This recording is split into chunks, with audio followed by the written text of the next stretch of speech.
Luno olutalo sitwa kugwa kati Dush ajeyo bwino okudwalira eryamweganye nti si mukozi waabwe yeyongedde okugyayo ebyama ate nkotadde ne Dr. Cephcol aluyingiddemu byonna binyuma byalabiddeko mu maaso awo mbikuleetedde naye nga wasuze otya wasibye otya gwe n'omulungi ampuliriza all channel media kwakyali subscribe for more updates like share and comment tuwerabire okunyiga notification bell obenga notified bwentekawo video empya oluvannyuma lwa video ya Dush okutrendinga ng'agamba nti yasoma fashion and designing ate n'akomekerera ng'ali mu ddwaliro akolanga pharmacist oluvannyuma lw'okubeera nti yafuna omuntu amuconnectinga nga nannyini ddwaliro yali mukwano gwe kavidiyo katambudde nnyo abantu bangi kabakutteko nga bagamba ozanyiranga ku kirala naye nga tozanyidde ku bulamu bw'abantu omuntu yasoma fashion and designing ate nga yakoma mu senior 4 abeera atya ng'akola mu ddwaliro waliwo n'omukyala yakomenti nze n'avaayo ng'agamba omwana wange yafa emyaka ebiri emabega yafiira mu ddwaliro eryo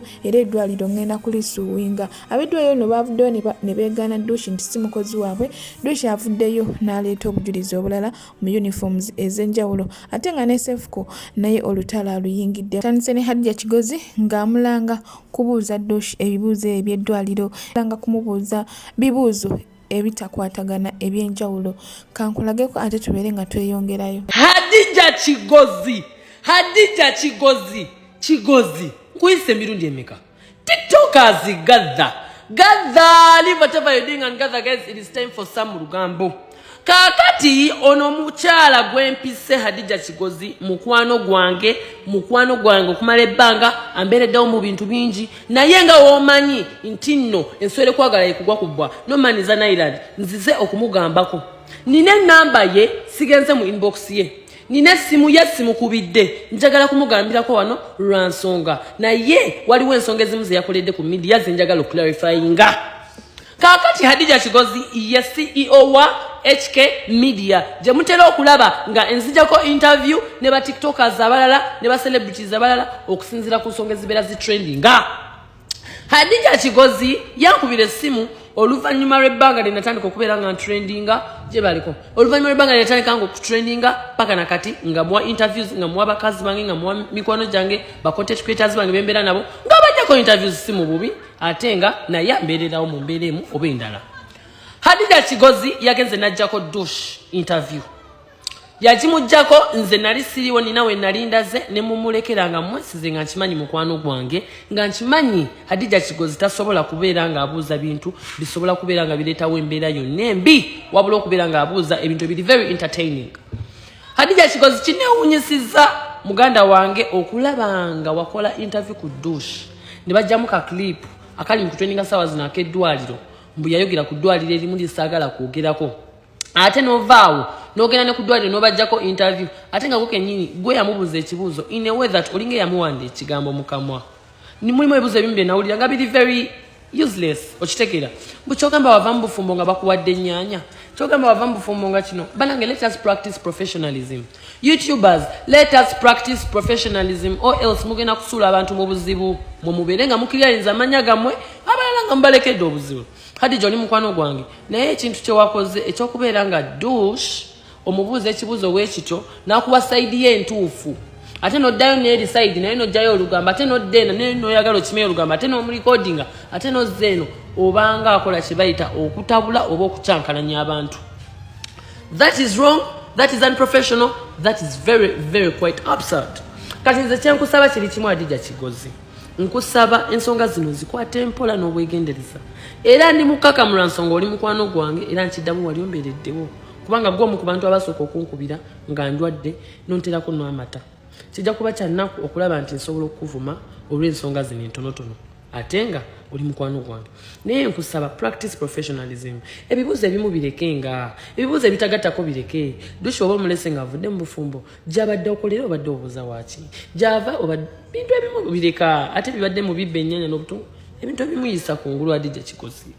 Hadija waliwo YouTube omu eyaleetera omulenzi omu ebizibu ne bamusiba bannange tubuuzenga ebintu nga bigatta ku society abantu banyumirwe tuleme kwawula mu bantu okitegeera. Right now Dush mumutaddeko embeera naye kambabuulire Dush talina gyalaga, Dush wali agenda kumalako, agenda kuwangula, Dush wakabi. Dush is trending because of Dr. Cephcol. She was there. I know she was there mwali mumumanyi, but right now mwagala mutekako mbeera yonna ayawukane nange. Buli mbeera embi gye mumutekako because of Dr. Cephcol. Buli kazito mukamutekako because of Dr. Cephcol. Buli aleeta akazito ku Dush tokaleeta ku Dush, kaleete kunze. Kalete kunze kuba mukimanyi nze ndi warrior, ndi soja, ntalo zonna nzirwana nenzigusa. Sirina gye mugenda kuntuusa gye situkangako. Mulekerawo okugamba omwana nti kino kiri. Omwana mumuleke, mbasaba busabi. Cephcol teyakomyawo n'akola live namba n'ayongera okugenda mu maaso ng'ayogera ku nsonga ezo ennyini ez'abeddwaliro okwegaana Dush, Hadija Kigozi, social media n'ebirala bingi nnyo, naye olutalo lwo lukyagendera ddala mu maaso. Kankulekere video ate obeere nga weerabirako, naye tewerabireko esa comment section okutuwa endowooza okusinziira ku butya bw'olaba ki ekigenda mu maaso. That's why people they hate you. That's why people they hate you.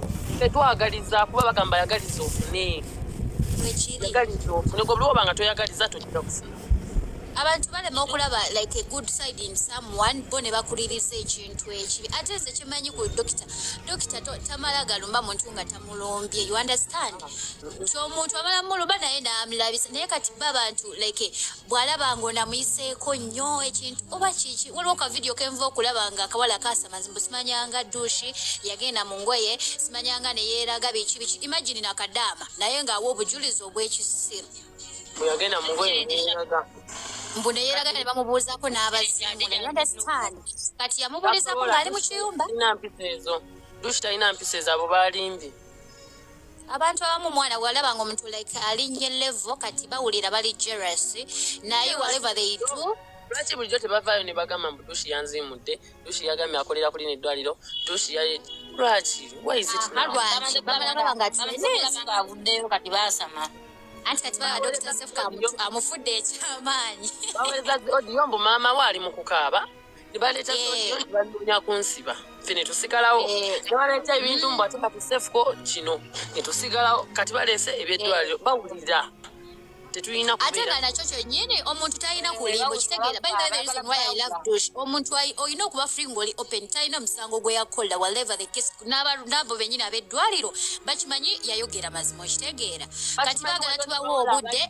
Kati n'owulira waliyo n'abawala abalira batalina mpapula be batidde okubakuba abasawo bataddemu omuliro. Kati balaba ng'eddwaliro lyabwe bagenda linoonyerezaako. Abaliko balooza Dush yali abasabula directly. Kale nawe gyebaleko ffe twagala bonna abakolayo baleete empapula zaabwe bazirage HR. Nze okwebaza kwange kugenda eri Dush akuziddemu omulembe omutuufu era kati tusabanye omutuufu kapo empatinga. It turned out to be so wonderful. Thank you. Nze ndowooza Dush kati kwegamba behind every successful man there is a strong woman. That is kwegamba muli compatible with it kwegamba waliwo kati by'otakyakola because of Dush. Nange nakyagadde nnyo. Totally changed. Mulaba mmwe baana mwe Dr. Cephcol is such a calm person. I'm proud of you. I'm proud of Dush. I'm proud of the love gye muliko kati. Cephcol, you changed a lot and people I started loving you so much. We love him no matter what. Nantu amazi okyuse nnyo ssebo kati omwana kwegamba kapo yammwe ya waggulu nnyo era mugenda kuba superb, mugenda kuba the leading couple. Maybe saga bakulembeza kuba n'abakulembeze oba nga Babi naye ndaba kapo yammwe eringa ya Babi, you know. Babi yakyusa Kyagulanyi nezwena nasuusa bebe. Nze ngamba Babi kati yakyusa Kyagulanyi n'amujja eri era I'm proud of your couple. Gitwalira awo nze bwe njiraba munnange sina bintu nnyo byakwogera naye I'm really proud of you. Era nze Cephcol dwa gye nguwa nsaba Katonda abawangaaze. Wene Dush muzaala abalongo kubanga Katonda tetunnazaala naye bannange buli omu kino kiri babali bubi naye mugume banzijjeko webale nnyo bye. Wani yavudde n'agamba nze Dushi mubanja. Wano yavudde n'agamba nze Dushi nali mwagala nze yasooka n'omwagala bannange. Nangamba wesonyi we Dushi gwe malaya mazzi banaye omwana yanvumye nalowooza oba ngenda kudda ku TikTok omukolere video. That's why by the way natunudde ne ngamba olaba Cephcol tali prize muntu ono mazima Dushi akoze omulimu ogw'amaanyi. Like waliwo abantu abamumana gwe nga like olaba kati ekiriwo Dushi trending like seriously. Nafuna accident muneno nefunamu bruises ziri mu kala natibudde ndi kukozesa na wano ndowooza mulaba wano waliwo ekintu kya black kigenze kiggwawo nini nkovu abamu tebakimanyi. Oh my God. Inshallah ojja kuba bulungi. Amina ne bambi mwe bali kutabira Dushi mwe bali mwagala mu continuing nga mu viewing video zaffe mu likinga mu sharing to trending tufune emirimu mingi. Dushi njagala bere one of the best paid TikTokers. Bagenda kunyiiga. Njagala bere one of the best TikTokers in Uganda by the way agenda nafuna emmotoka. Anyway mbadde funa bingi bijja ebirungi kubanga mukimanyi bulungi nnyo nti nze wenkwata ku muntu. Abayina kufuuka sitabya mpaka ayagala tayagala abayina kufuuka bakuwala nolaba best TikTokers abamwe waliwo gwe sijja ku mentioninga wabeera n'abantu yeye kai ayagala bakozese content bonga like yeye afunamu abala tebafunamu ekitegeera nga abala tebafunamu tebalaba ngolesa omuntu n'omufuna obako ky'omufuula nga bakuyeekera bakuba emabega mba njagala nkufune nku branding ate ng'oli better than me mba njagala obere better than me bw'oba muyimbi mba njagala obere better than Spice Dana Bashiba. I dream big. Chobanga Dushi kati mulaba embeera zigenze zikyuka agenda akyuka mpola mpola account ye eri mu kudduka transformation kwe gamba yamanyi nnyo nako kino wakabi atayogera ku Dushi tafuna likes tafuna likes bayina okujeteekawo ebintu bagenda mu bibiri okuva we natandise live kitegeeza Dushi is already a celebrity mu mwagadde namuleta bulezo nakule nasooka omuleta ku Century ne bamuwerawo poloti bagenda muwa contract namutwale wa Nova namusimirawo nemutwala mu wigs aba wigs ne bamusibira buli we mutwala bagamba wow abona agambye musimanya nakankaka manya hezo biki omanyi kye yabafuula gwe right now omanyi erinnya lyonna lye bayina nawe okwennyini okubamanya it was Dr. Cephcol oba bantu kikyo omwe yali aleese omuntu nga mukazi we namufuula famous nakankaka gwe mugamba simanya biki yagenda ofuuka famous yamala kuva wa dokita ani yali amumanyi kati eze sawe nani amumanyi atraininga bana bakulakulanira ku Cephcol. By the way, no serious note, where is Hazel? Temutu tama ba mikwano. Bimusiripa muzirabe. Yeta musiripa. Dushi yanzi kopsato zange nazoza. Kati kede Dushi aliwa. Tukabambe byadda nakede ku machai nga yebase. Jukira twebaseleta babadde ku live mwatulabe. Twebase sawa mwenda. Kati nga sagala mutawanya. Jukira ye muwala. She has to rest. Atenze ndi very hard working. Sagala kumutwalanga musajja. You know? So mulese waka nasigala nga umudde. Nzija ku Century nenkola live bakama bange bansasude. Kati sawa zineno nkubidde driver wange agenda mutwala eri ku company yamusayininze walo company bagita Extreme Skin Sessions bakola facial. Jagenda sawa zino eri seggu. Ebyo biruma abayaye ebyo. Eri seggu aberenga alanga bamwa milioni 4.5 buli mwezi. I think that is not bad for starters. Aberenga naye at least ayinye 10 kyaza mu nsawo ye yakoleko ng'omukyala. Ebintu by'okubeera mu maka birungi naye atenze njagala nnyo omukazi akola. Njagala nnyo omukazi akola sigenda kwata sentence kuwe sigabira bakazi sente. Kyenkola nkuwa dobo. In that nti n'oba okedde ku machane twawukana nga twevumye twawukanye. Kuba abantu gwe batakuzaala naye musobola okwawukana. Obirengo osobola okwebeezaawo, osobola okusasula ennyumba, osobola okusasula amazzi bills zo. Kikyo kyenjigiriza buli muntu gwembeera naye ekyo yagala toyagala ojje wange kyensooka okutindika.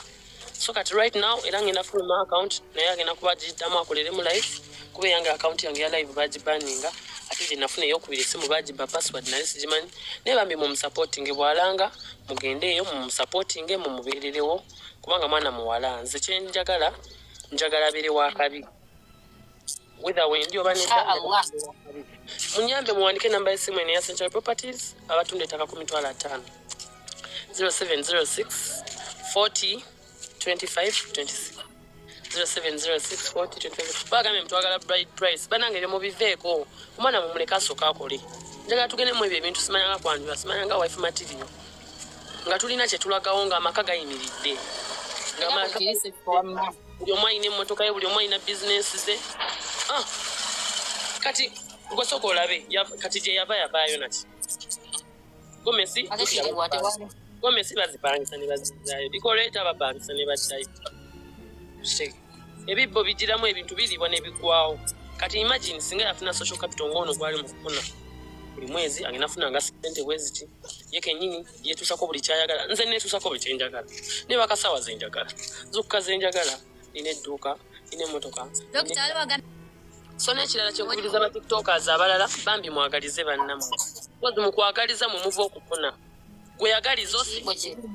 gweyagaliza munno bamugamba leeta abatiktoka banno tulange kati ngeno kampani nebagamba leetayo batiktoka 5 nagaana nagamba beeraze naye nga mu butuufu talina gwa approachinze ate n'ekirala muwagaliza abantu ababasemberedde ku lusogero okusooka nga tulinayagaliza weewala kubanga neddiini etugamba sooka oyagalize neibawo kebera ku neibawo olyoka okebere ku muntu omulala waliwo agambye mbu kati ozina yabwerere mukwano omuntu tagulibwa kubanga ono mwana simalaina yamwanjula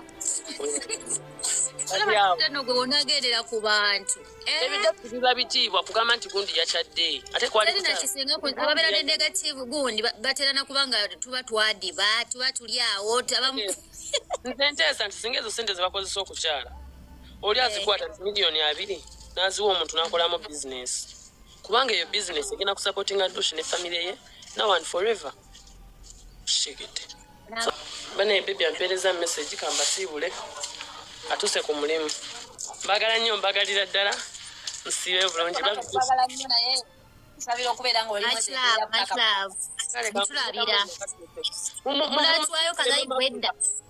musiibule Mama Africa kanzirukayo nange musange ndi Sonde. Mama Africa, we love you, we love you.